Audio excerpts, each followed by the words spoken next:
cyane kandi tubifurije ibihe byiza mwe mukomeza kudukurikira kuri iyi channel. Uyu munsi rero tubafitiye amakuru yaranze iki cyumweru duhereje inyuma ajyanye n'iyobokamana.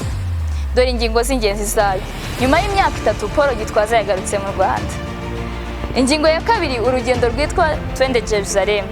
Ingingo ya gatatu, hari irushanwa ryitwa Style for Jesus. Ingingo ya kane, hari umwana ufite impano idasanzwe witwa Nishimwe Happy Jessica.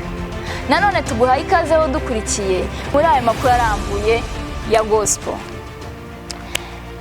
Umushumba wa Zion Temple Celebration Center mu Rwanda ndetse no ku isi hose, Dr. Paul Gitwaza, nyuma y'imyaka 3 yagarutse mu Rwanda.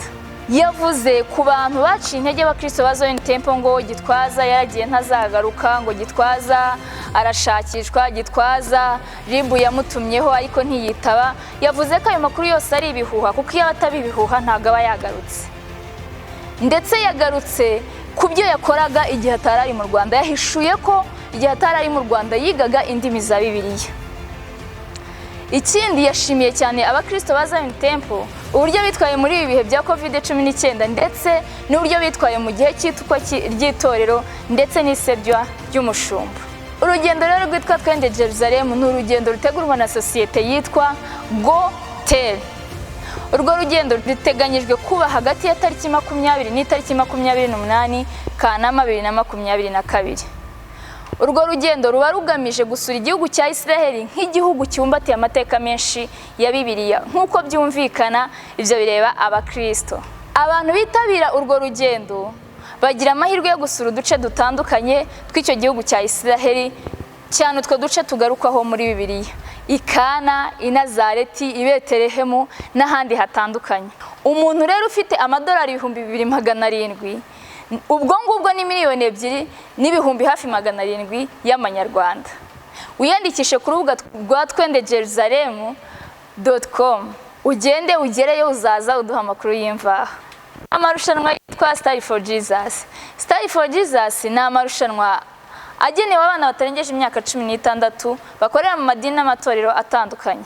Iryo rushanwa amajonjora yaryo azaba hagati y'itariki 13 n'itariki 27 Kanama 2022.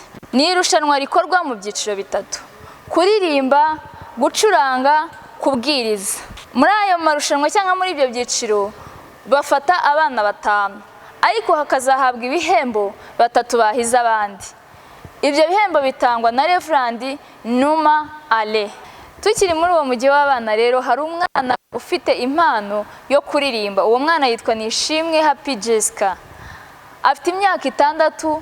Muri iyi minsi yasohoye indirimbo ivuga ngo, cyangwa ifite titire ivuga ngo babyeyi muduhe urugero rwiza. Ni indirimbo nziza cyane.